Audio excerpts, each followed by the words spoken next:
basket in one state, in one county was not a smart idea if I wanted to take a balanced approach to building wealth long term. So in early 2020, I began diverting a lot of my attention to stocks, so that way I'd have something else to fall back on that didn't require me to fix leaky toilets at 2 a.m. Okay, for the record, I've never actually done that, and I don't know why everyone thinks landlords do this or have to fix leaky toilets in the middle of the night, but I digress. Over these last few years, I built up a sizable portfolio that encompasses 20% individual stocks and 80% index funds spread throughout the S&P 500, the total stock market, and the international market. But something happened. A few of those individual stocks did incredibly well since 2020 and are up 100 to 300%, while others got completely destroyed. So over the last 2 years, I've been selling off chunks of my portfolio at the end of every single year and then redeploying that money elsewhere. And this year is absolutely no exception because it's been bad. To start, before we talk about the losses, let's talk about which of my stocks did incredibly well. And the first was Enphase Energy, up 116%. This is a company that I began buying in June of 2020, back when it was $45 a share. And since then, I've continued adding on anytime I felt it was undervalued. Now, I think it's pretty safe to say that I never expected them to do this well with the share price currently above $300. But because of that, this single stock became too large of an individual position. And so I've been selling off chunks of it over the last 30 days. Now, second, we have Ford, up 106%. This was a stock that I began buying at the very beginning of the pandemic, between $4 to $7 a share, and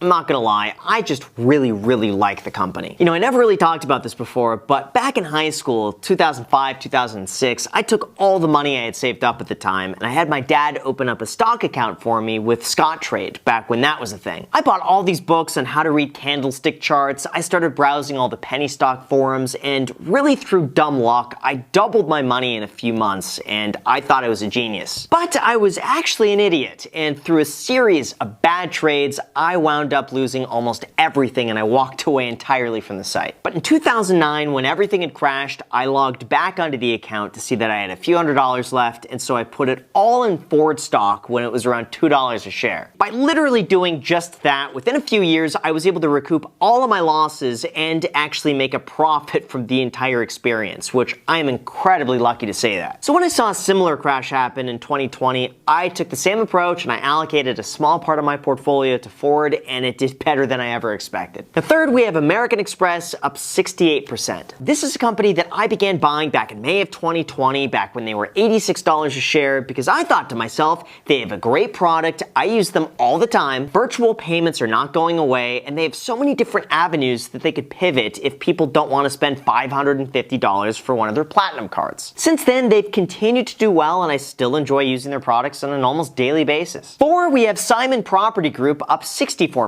This is another company that I bought back in 2020 when they were $50 to $70 a share, because first of all, commercial real estate's not going anywhere. And second, after their drop, they were paying a 15% dividend, which was unheard of for REITs, so I bought it. Now, even though the stock is down 30% from the peak as mortgage rates increased, I still hold them as a hedge against all the other real estate that I own. And fifth, how can we not mention this one? Tesla, up 61%. Now here's the thing, up until the beginning of the year, Tesla was my largest holding by far. I started buying the stock in early 2019 when I bought my Tesla Model 3, and I continued adding on to that position, which soon became my best investment ever. At the peak, I was up almost 2,000% from my initial buy-in, but in March of this year, I sold off my first chunk to buy an original 2010 Tesla Roadster, and then again in April, I sold off the majority of it because I was skeptical about the performance going into a recession. As of now, I currently hold 450 shares, although this is a small sliver of what it used to be, and I guess on the bright side, I could still get exposure to them through the S&P 500. Now, there are plenty of other stocks here that could be worth mentioning, but I know you guys don't want to hear that. You want to hear about the losses, so